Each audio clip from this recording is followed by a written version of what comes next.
Bem-vindos a todos, eu sou o Bruno Cardoso Reis e este é um 5 Continentes especial. Especial porque nos vamos focar num só continente por semana, durante as próximas semanas. Especial também porque vamos contar com convidados muito especiais. Esta semana vamos focar-nos em África. É o segundo maior continente do mundo, quer em termos de população, quer em termos de dimensão. Estamos a falar de 30 milhões de quilómetros quadrados. Estamos a falar de 1,4 mil milhões de pessoas. É também o continente que se espera que continue a crescer mais em termos de população. Provavelmente duplicará a sua população até 2050. Isso cria muitas possibilidades, o chamado dividendo demográfico, mas também muitos desafios em termos do crescimento económico a acompanhar esse crescimento populacional. Espera-se que mesmo em 2024, neste ano, seja a segunda região com maior crescimento económico, muito à custa de economias bastante dinâmicas, nomeadamente na África Oriental. É um continente enorme, de uma enorme diversidade, tem um total de 54 países. O nosso convidado especial desta semana é José Eduardo Agualusa, nascido no Huambo, no coração do Planalto Central angolano, formado em agronomia, conhecido sobretudo, claro, como jornalista, como escritor. Define-se a si próprio, espero que esteja a citar bem, como um angolano em viagem, quase sem raça. Tem realmente um longo currículo como jornalista. Começou num jornal que criou também aqui em Lisboa, com o título bastante apropriado para o nosso tema de hoje, África. Foi também jornalista, colunista no Público, no Jornal Globo, e obviamente tem uma vasta obra como escritor, uma ficção que eu diria que tem também muitas vezes uma dimensão muito interessante, muito relevante, quer em relação à história, quer em relação à política, nomeadamente da Angola. A sua obra mais recente tem este título bastante interessante, Vidas e Mortes, da Abel Chivucovuco, uma biografia de Angola. Portanto, é um livro sobre este dirigente histórico da UNITA, que, como muitos outros angolanos nestas últimas décadas, antes e depois da independência, muitas vezes foi dado como morto e quase morreu também algumas vezes. Muito obrigado por ter aceito o convite. Bem-vindo. Obrigado. Aqui, no fundo, a nossa ideia, o nosso desafio é começarmos por fazer um bocadinho o balanço destes diferentes continentes, em termos de tendências relevantes, desafios, crises, conflitos, mas também oportunidades. No caso da África, há aqui este dado interessante, ainda por cima, tendo em conta que também se interessa muito por história. Realmente, a África é um continente muito, muito diverso, tem uma história muito rica também desde a Antiguidade, enfim, começando logo com o Egito, com o grande Império Egípcio, mas, sobretudo, a história mais contemporânea é muito marcada pelo passado colonial e pelos debates em torno disso, pela colonização europeia e pela resistência a essa colonização. Do seu ponto de vista, até que ponto é que os desafios e as oportunidades atuais do continente são realmente muito marcadas ainda por esse passado colonial? Há aqui algum aproveitamento também por parte das elites africanas, no sentido de usar o passado colonial um pouco como alibi para os seus próprios falhanços, limitações? Como é que vê essa questão? Bem, como começou por dizer, a África é um continente imenso e extremamente diverso. Acho que nem existe um outro continente com tanta diversidade, não é? Eu costumo dizer que passar, por exemplo, a fronteira de Angola para a Namíbia é quase como mudar de planeta, não é? Não é nem mudar de país, é mudar de planeta. Nem mudar de continente, é mais do que isso, não é? É um salto, enfim, para uma realidade completamente diferente da realidade angolana. Então, realmente cada país tem hoje personalidades muito próprias e são muito diferentes entre si, não é? É por isso que é tão difícil falar da África assim. Vamos falar da África. Mas qual África, não é? A África do Norte é uma realidade, a África Austral é outra, não é? Com histórias também muito, muito diferentes. E, portanto, mesmo a história das colonizações é muito diversa, não é? Até temos territórios que não foram colonizados. E também, por outro lado, quando se fala em colonização europeia, as pessoas esquecem-se sempre, quer dizer, normalmente fala-se de Angola, 500 anos de colonização portuguesa. Mas isso era a parte da costa, não é? Exatamente. Aquela Angola que eu estou a trabalhar agora, estou num novo romance que surgiu muito por causa deste livro, desta biografia do Abel, que é a Angola do Planalto Central, não é? Os reinos do Planalto Central foram independentes até o início do século XX. Não é? Claro. E quando a gente diz independentes, quer dizer realmente independentes, ou seja, os portugueses que se queriam estabelecer no reino do Bailundo, por exemplo, tinham que prestar tributo ao rei e tinham que se adaptar às leis do país, do território, não é? E isto não foi ali apenas em Angola, não é? Foi em muitos outros países, ou seja, os europeus realmente tinham o controle das cidades do litoral, mas não tinham o controle do interior. O interior era governado por reinos africanos e foi governado até muito tarde por reinos africanos. Mesmo a realidade que nós chamamos hoje Angola, bem, estamos a falar de Bailundo, mas o sul, no início do século, ainda era quase desconhecido, não é? E não tinha domínio português, só já ia o século durante a avançado, Primeira Guerra não é? Mundial e mesmo depois da Primeira Guerra Mundial é que começa uma ocupação mais exatamente. Portanto, são algumas décadas, no fundo. Até... São algumas décadas, não é? Exatamente. No caso português, só mesmo com a República é que começa, não é? A implantar-se uma outra realidade colonial. Então, por outro lado, sim, durante muito tempo, após a independência, no caso dos países de língua portuguesa, que são aqueles que eu conheço melhor, houve sempre esse argumento de culpar a colonização, mas hoje já não se fala muito nisso. Se calhar mais uma moda nos países europeus e nos Estados Unidos. Eu acho que sim, por exemplo, mesmo quando ouço aqui falar da guerra colonial, que em Angola chamamos de guerra de libertação, claro. Em Angola quase não se fala, porque evidentemente todas as outras guerras que vieram depois são muito mais recentes e muito mais dramáticas. E muito mais dramáticas. Não é? Morreu muito mais gente na guerra civil. Quer em Angola, quer em Moçambique também. Quer em Angola, quer em Moçambique, porque foram guerras muitíssimo mais terríveis, não é? Para Angola, para Moçambique. Não é?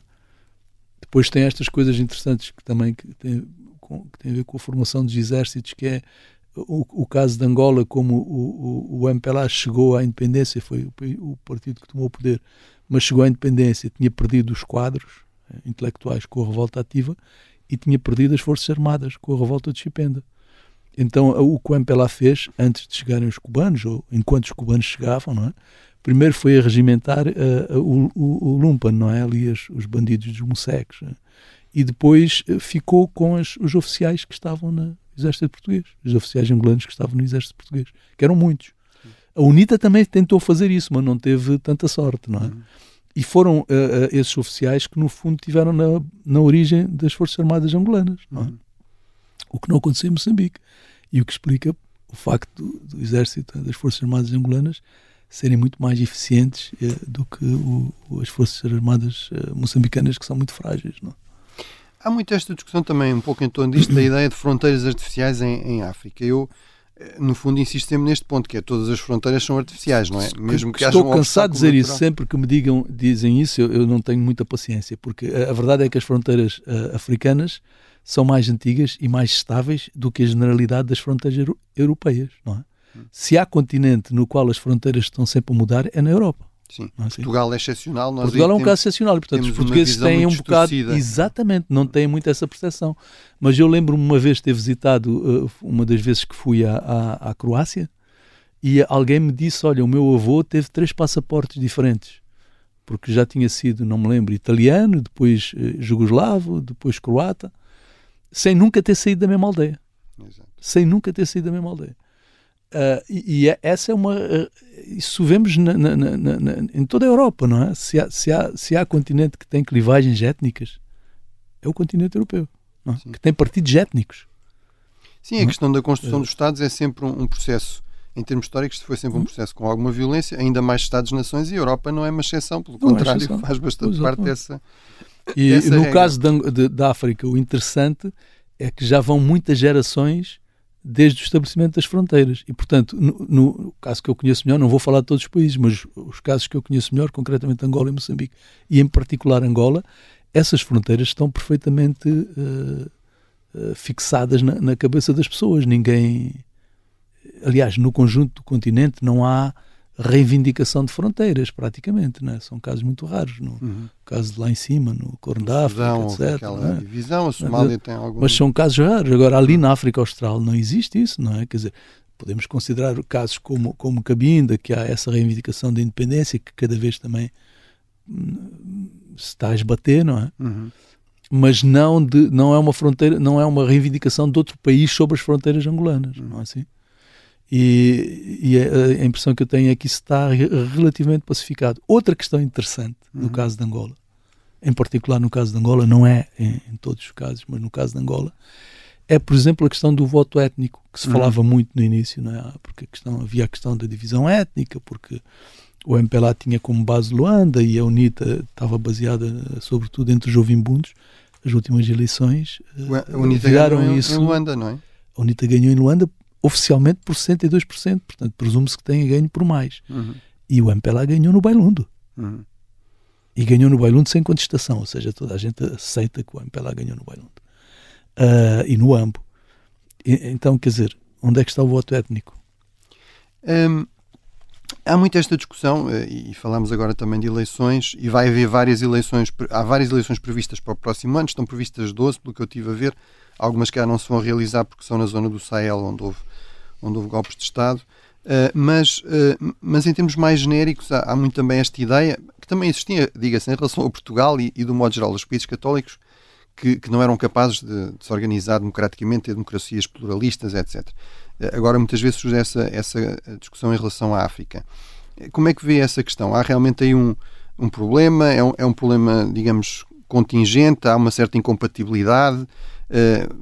No fundo, eu vi, por exemplo, uma referência recente do responsável do Afrobarómetro, que é um recurso interessante, aquelas sondagens que procuram realizar sondagens em múltiplos países africanos, e ele dizia que realmente havia um certo problema, notava-se nas sondagens na juventude de alguma insatisfação com a democracia, mas isso tinha muito a ver com o facto de muitas vezes as eleições não serem realmente democráticas, ou seja, haver fraudes eleitorais, e por outro lado muitas vezes depois os governos também serem muito pouco eficazes, serem muito vistos como muito corruptos e tudo isso. Portanto, não era bem uma questão de rejeição da democracia, era da forma como a democracia estava a funcionar em África. Como é que vê essa questão? Infelizmente, a democracia está a ser contestada hoje em países democráticos, não é? Quer dizer, mesmo nos Estados Unidos, ainda há pouco também vi uma sondagem onde uma parte da juventude não só estava descontente com a democracia, mas pedia uma ditadura, não era favorável a uma ditadura, o que também acontece em alguns países europeus.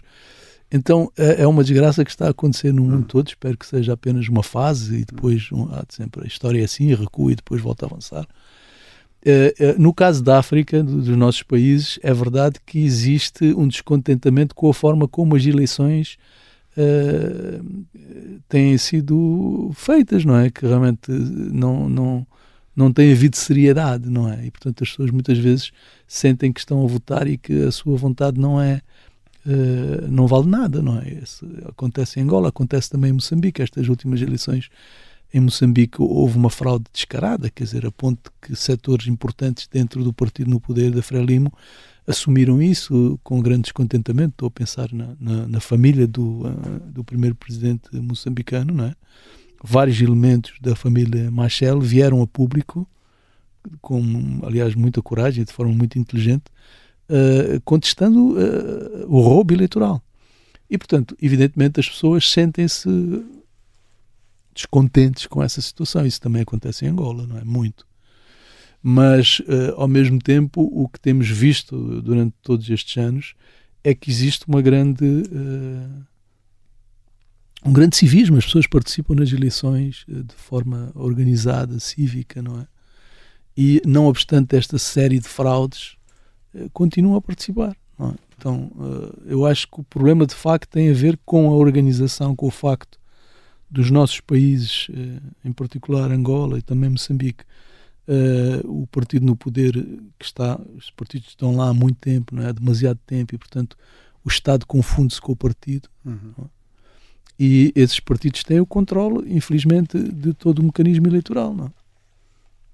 E, portanto, é difícil de contestar que realmente eles é que controlam o apuramento e, portanto, que essas desconfianças... Controlam os tribunais eleitorais, tudo, não é? Então, é muito difícil dar a volta a isto. Mesmo assim, está a acontecer. Quer dizer, os resultados, em Moçambique também, e no caso de Angola em concreto, nestas últimas eleições, quer dizer, o simples facto de a UNITA ter ganho em Luanda mostrou que mesmo com fraude, a fraude também tem limites, não é?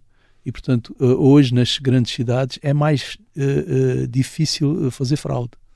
É mais fácil controlar a fraude. E o MPLA tem vindo sempre a perder, a descer, não é? Com sempre 10%, não é? 81%, 71%, 61%, 51%, ou por aí, já não me lembro se é exatamente esse valor, mas, portanto, de qualquer maneira, depreende-se que nas próximas eleições, se continuar a descer da mesma maneira, perderia as eleições, não é? Exato. E, portanto, em Angola, e o simples facto da UNITA ter ganho em Luanda mudou muito a percepção das pessoas também.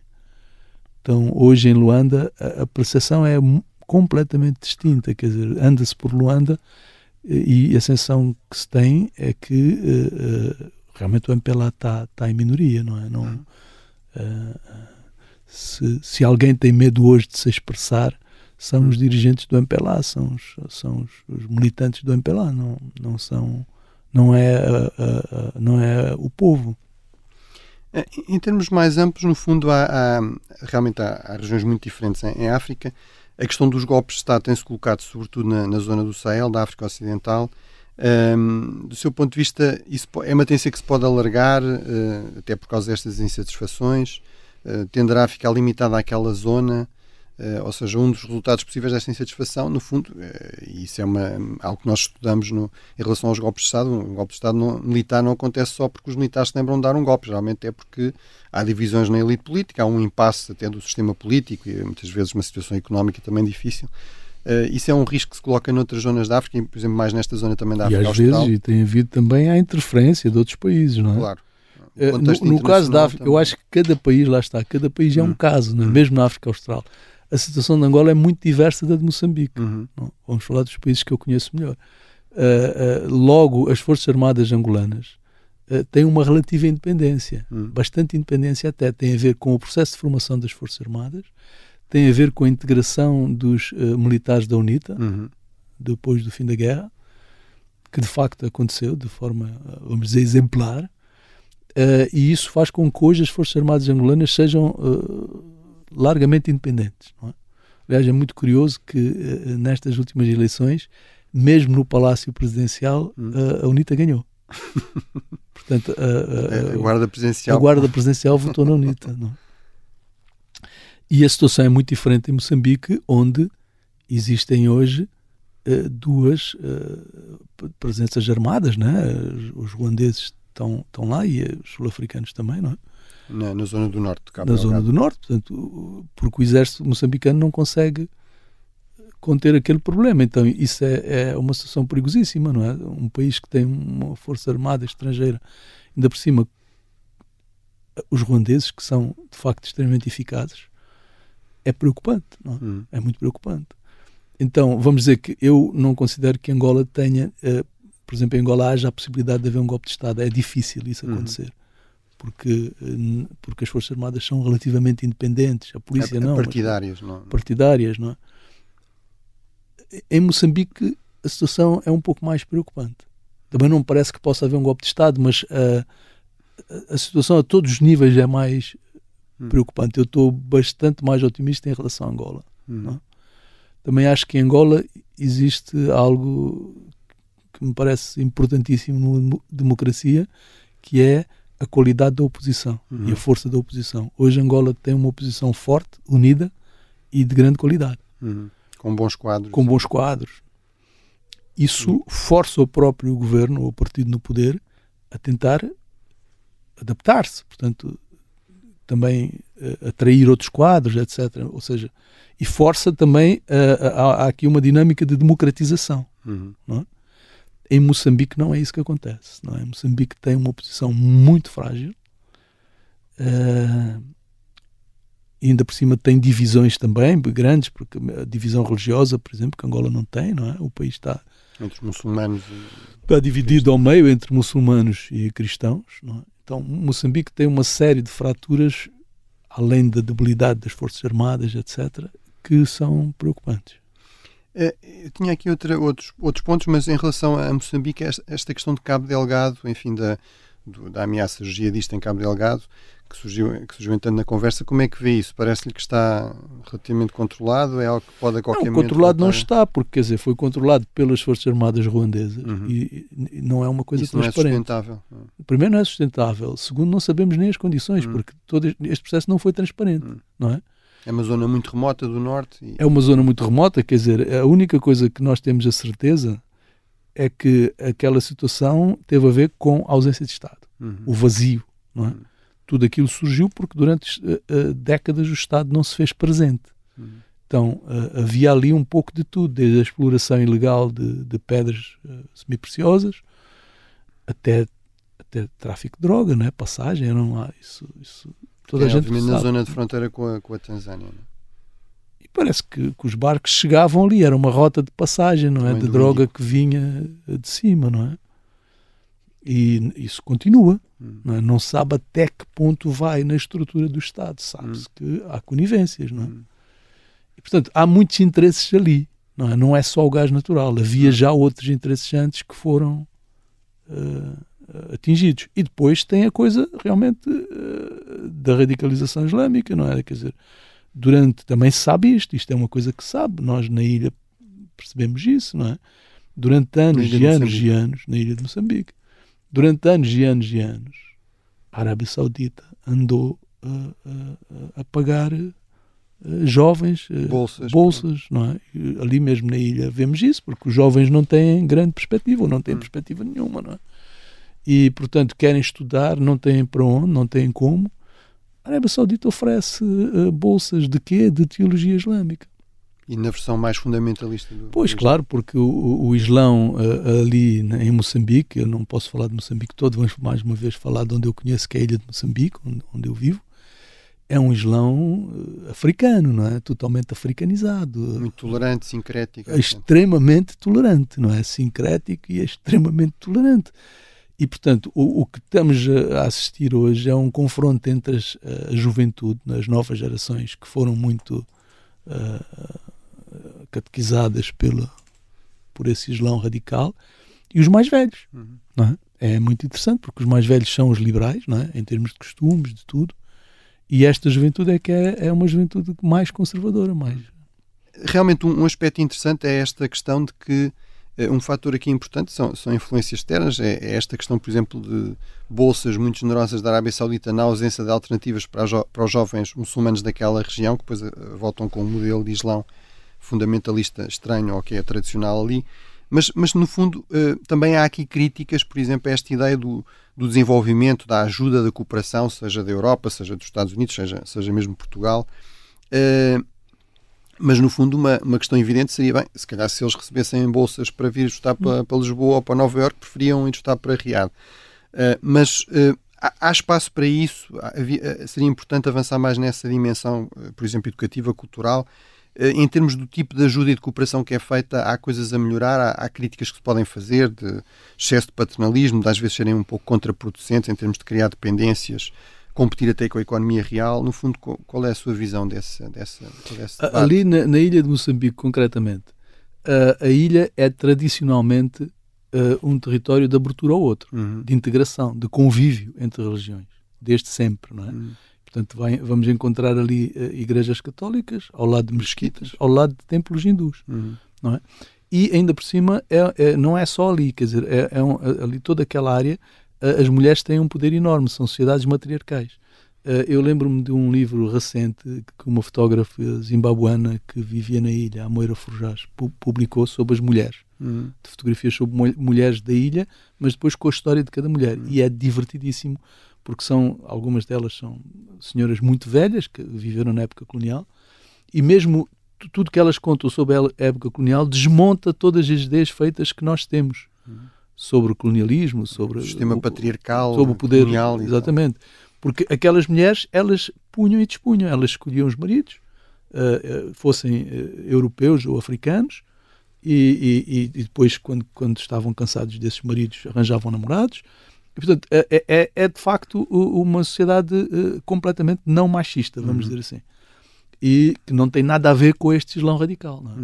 Então, este Islão radical é de facto um corpo estranho hoje. Está a entrar, mas é um corpo ainda estranho àquela realidade. Então, sim, se houvesse um investimento maior por parte, vamos dizer, do Ocidente, não é? Ajudando esses jovens, dando-lhes condições para estudar fora ou dentro, mas dando-lhes condições, dando-lhes uma alternativa. Eles não iriam, naturalmente, estudar teologia islâmica na Arábia Saudita. Não é? E, portanto, seria a forma mais fácil de resolver esta situação, de conter esta expansão, vamos dizer, deste Islão reacionário. Não é? Agora, muitas vezes, por exemplo, nestes programas de desenvolvimento, o que se faz é, às vezes, muito dinheiro, mas, enfim, com pouca ligação à realidade local. Muitos cooperantes estrangeiros que, enfim, que também consomem muito esse orçamento muito generoso. Portanto, se calhar havia espaço aí para outro tipo, eu costumo outro modelo contar de cooperação. A história de um amigo meu que a casa era muito quente, então ele tinha que ter ar-condicionado, mas não está sempre a faltar energia, então ele comprou um gerador. Okay? Mas o gerador ficava instalado numa casinha, não? E a casinha, para não fazer barulho, como se costuma fazer, uma casinha fechada, mas na casinha fazia tanto calor que o gerador não conseguia funcionar. Então ele teve que instalar um ar-condicionado dentro da casinha para refrigerar o gerador. Só que o gerador não era muito forte, portanto dava unicamente para fornecer energia ao seu próprio ar-condicionado. Portanto, era um circuito completamente fechado e inútil. Não é? E muitas vezes estas organizações não governamentais são isto. Não é? Elas recebem financiamento para se pagar a si próprias e aos seus funcionários. E depois o que sobra para fazer atividades, para criar desenvolvimento, é muito pouco ou quase nada. E esta é uma realidade praticamente generalizada até hoje. Né? Há um sem número de organizações não governamentais europeias que só estão ali a pagar os seus funcionários, a pagar-se a si próprios. Em termos mais amplos da relação entre Europa e África, e também entre Portugal e diferentes países africanos, enfim, aqui com o enfoque também que entender, que balanço é que faz? Ou seja, em termos não só da questão da ajuda de desenvolvimento, mas de outras dimensões, há muito esta discussão, por exemplo, agora de um protagonismo crescente da Rússia novamente em África, da China, enfim, já há mais tempo em África, com investimentos, que também geram as suas polémicas. Eu recordo-me, por exemplo, nós temos muitos alunos, obviamente, africanos, e recordo-me, por exemplo, num debate que tivemos, colocar-se esta questão, mas porquê que, por exemplo, no Mali ou numa série daqueles países da África Ocidental se prefere a Rússia à França, não é? E um desses alunos, que era guineense, disse, eu acho que é muito, porque nós, apesar de tudo, na África lusófona, se quisermos cooperar com Portugal, é realmente uma opção. Nós não somos obrigados a cooperar com Portugal, mas em muitos sítios da África francófona, não é? Das antigas colónias francesas, há muito esta ideia de que eles foram obrigados, não é? Que havia ali um mecanismo neocolonial realmente de dependência em relação à África. E, portanto, nós percebemos que a Rússia, se calhar, não é uma grande coisa, mas pelo menos é diferente. A China terá os seus problemas, mas pelo menos é diferente. Isso é uma questão que se coloca, que se nota. Eu acho que a gente não vê a presença da Rússia, não é? Talvez nas Forças Armadas, no dia-a-dia, não se vê, mas da China, sim. A China, tanto em Angola quanto em Moçambique, é uma presença hoje visível, não é? Não sei, por um lado eu acho que os chineses têm esse projeto muito bem desenhado, não é? Eles sabem exatamente o que querem e estão a executar essa... Aquela ideia da nova rota da seda, investir em portos, não é? Portanto, eles estão a fazer isto. Em Angola, eles recuperaram o caminho de ferro de Benguela. Recuperaram o caminho de ferro de Benguela e recuperaram alguns portos porque têm interesse nisso. Portanto, eles recuperam aquelas estruturas que servem aos seus próprios interesses. Então, a China, talvez a grande diferença seja, a China tem um plano. Não me parece que Portugal tenha. Nem os Estados Unidos hoje. A China tem um plano. A China sabe o que é que quer de África. E está a fazer. Está a fazê-lo. Pois, por outro lado, a China não se envolve em conflitos. Não é? A China negocia com qualquer regime, independentemente da cor política, e tende a não se envolver em conflitos. Não é? A China não está envolvida, ao contrário dos Estados Unidos. Não é? A China não está envolvida em conflitos armados. E, portanto, essa é uma grande... Depois, a própria população chinesa, isso é interessante também, que hoje temos já chineses que estão integrados vê-se chineses em todo lado hoje. Nos moceques angolanos, não só chineses. A China tem uma vantagem, por exemplo, em relação aos Estados Unidos, é muito clara, de continuidade, não é? Os Estados Unidos muitas vezes desinteressam-se completamente da África, ou pelo menos parece. Mas havia esta polémica, por vezes, por exemplo, em relação à questão dos investimentos e da população chinesa, no fundo a ideia de que não só eles fazem o investimento, mas contratam os trabalhadores chineses e, portanto, em termos de retorno para os países africanos, esse retorno é limitado, não há sequer, por exemplo, mais emprego. Isso é uma questão que é discutida, ainda se coloca, como é que vê esse? Sim, é uma questão que é discutida, mesmo se formos ler os jornais angolanos, volta e meia tem essa discussão, não é? Do que é que... E também se sabe que algumas empresas chinesas atuam de forma, quer dizer, mesmo em termos de meio ambiente, não há porque não há cobrança na origem, não é? Portanto, não há cobrança na própria China, ou seja, se uma empresa dinamarquesa ou sueca for para Angola cometer um ecocídio, eu consigo denunciar isso na Suécia e há a possibilidade dessa empresa ser penalizada. No caso da China, não é? Claro. Agora, do ponto de vista da corrupção, houve até situações, por exemplo, a construção deste aeroporto que foi inaugurado agora há pouco tempo em Luanda, não é? Que deu inicialmente problemas, ainda no tempo de Eduardo Santos. Os empresários chineses que foram acusados de corrupção foram presos na China. Portanto, na coisa da corrupção, a China tem o seu próprio... Sim, tem sido uma grande agenda do Xi Jinping, até para fazer alguns Exatamente, eles têm a sua própria agenda. Mas, por exemplo, no que diz respeito ao meio ambiente, às questões ambientais, não me parece que a China tenha grandes preocupações, não é? Mesmo há outras coisas que por aqui parece não ter grande importância, mas enfim, para quem vive em África tem, que é, a China tem grandes arquitetos. Porquê é que faz aquelas construções horrorosas por toda a África? Podia investir mais nessa. Podia investir mais já agora, podia usar os grandes arquitetos que tem para fazer esses edifícios públicos. Por exemplo, no caso de Angola, as estações de caminho de ferro, que são um horror, não é? Podia ter usado esses arquitetos para fazer, já agora, para exibir a sua própria competência na arquitetura que tem. Claro. Em relação a Portugal especificamente, enfim, como é que avalia o estado das relações com os vários países africanos, que conhece melhor, que espaço é que há para melhorar? Muitas vezes há esta ideia de que há um alinhamento quase automático com os governos que estão, que enfim, que há uma certa inércia também na dimensão da cooperação, grande dificuldade em inovar, em fazer coisas diferentes. Há espaço para mudar alguma coisa? Eu acho que é muito óbvio que, concretamente no caso de Angola, talvez também de Moçambique, que os governos portugueses escolheram o seu lado, não é? Escolheram o seu lado. E isso é dito às vezes de forma direta pelos representantes diplomáticos de Portugal, não é? Que não lhes convém ter a UNITA, por exemplo, não é? Que os portugueses estão mais habituados a lidar com o MPLA, portanto preferem ter o MPLA no poder. Sim. Isto é dito de forma clara, não é uma coisa que se esconda.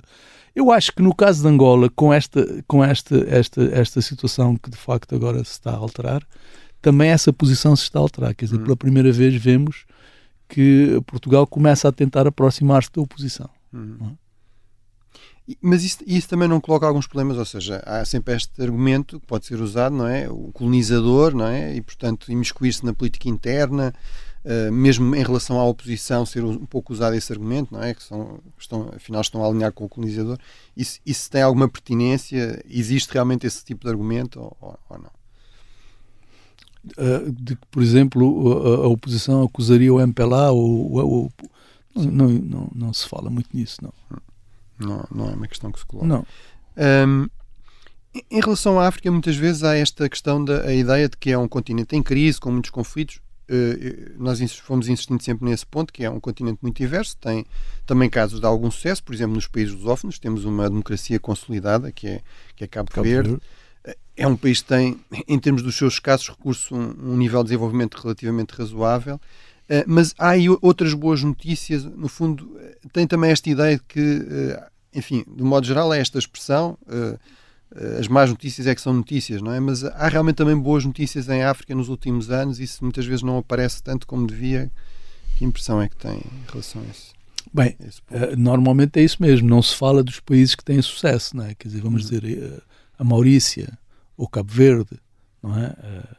ou até Namíbia, que são países que vão bem, não é? O Botsuana, com os seus... não se fala, né? A gente fala, ouve falar quando há crises. Isso é um facto.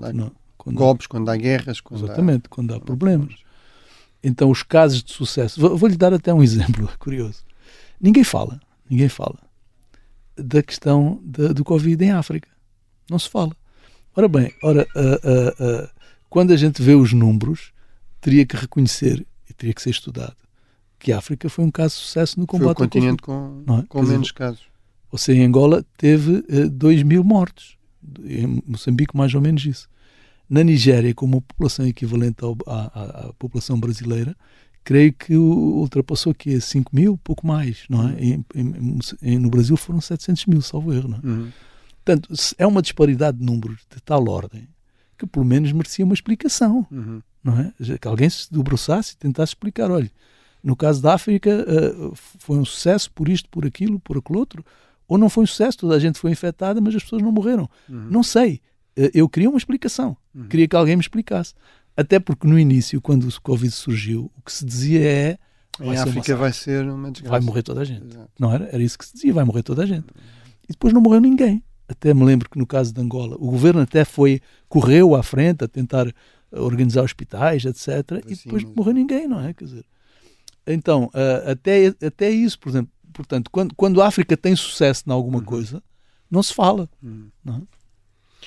Em relação a tendências para o próximo ano, enfim, eu tinha aqui um pouco esta nota entre as armas e as urnas, portanto há múltiplas eleições. Há, por exemplo, eleições importantes na África do Sul, que é a grande potência regional também ali na zona da África Austral. Fala-se da possibilidade do ANC eventualmente perder a maioria. Acha que isso é uma possibilidade real? Isso teria algum impacto até em termos também, enfim, da África do Sul? Mesmo que perca a maioria, é pouco provável que o ANC não deixe de ser o partido mais votado, mas enfim, poderia criar alguma coligação. Isso podia ter algum impacto também nas dinâmicas regionais? Acha que isso é credível? Claro, tudo o que aconteceu na África do Sul a esse nível pode ter impacto, não é? E seria se o ANC perdesse mesmo, não é? É difícil porque não se vê muito bem para quem é que iria perder neste momento, não é? Quer dizer, o ANC está muito fraturado, como o MPLA está fraturado. Mas, pelo menos em Angola, existe uma posição forte, não é? E na África do Sul não se percebe bem quem seria essa força política que poderia tomar o lugar do ANC. Ainda não se percebe. Porque o ANC está fraturado à esquerda, não é? E depois tem realmente algumas forças que estavam à direita do ANC que estão a crescer, mas não se percebe muito bem ainda. Então talvez não perca, mas, como disse, vai com certeza descer, não é? E portanto é muito interessante acompanhar o que quer que aconteça na África do Sul, não é? Pois, vamos ver. Muito bem. Em relação no fundo temos aqui este item final, que é sempre, no fundo, recomendações, etc. Mas ainda antes de ir a isso, tinha aqui uma última pergunta que me estava a esquecer, que é, até que ponto é que se pode falar de uma África lusófona como tendo alguma coerência? Ou seja, a Guiné-Bissau é mais um país da África Ocidental, é mais um país lusófono, Angola e Moçambique têm aspectos realmente comuns e importantes por causa desse passado colonial ou apesar de tudo o que prevalece ou é o percurso nacional ou eventualmente são dinâmicas regionais e portanto não faz assim tanto sentido falar nos PALOPs ou na África lusófona. O que é que lhe parece? Não faz sentido realmente, não é? Quer dizer, tentar pensar esses países como um bloco não faz sentido nenhum. Porque são países tão diferentes, não é? De facto, aquilo que acontece em Cabo Verde não tem reflexo nenhum, nem na Guiné-Bissau, não é? São esses países que já foram o mesmo, não é? Ou supostamente foram o mesmo, que estão mais próximos, não têm nada a ver um com o outro. Portanto, as realidades políticas, sociais, tudo são completamente diversas.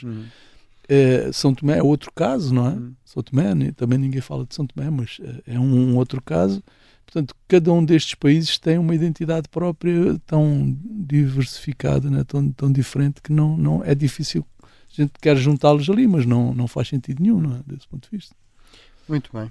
Em termos de recomendações, livros, enfim, documentários, filmes, que possam ajudar a perceber, enfim, a África já percebemos que é difícil como um todo, mas perceber certos aspectos da realidade africana, certos países africanos, o que é que recomendaria? Portanto, estamos a falar mais de livros de não ficção do que ficção, não é? Eu leio sobretudo ficção, leio pouco não ficção. Eu acho que também se aprende muito com a ficção, não é? Agora, em Angola, curiosamente, tem vindo a surgir uma série de livros de testemunho, não é? De testemunho, que não chegam a Portugal, infelizmente, a maior parte. Ou seja, livros de dirigentes ou do MPLA, ou da UNITA, ou de pessoas comuns também, não é? Por exemplo, agora, há poucos dias surgiu um livro muito interessante de um antigo piloto aviador, que recolheu histórias, uma série de histórias, de pilotos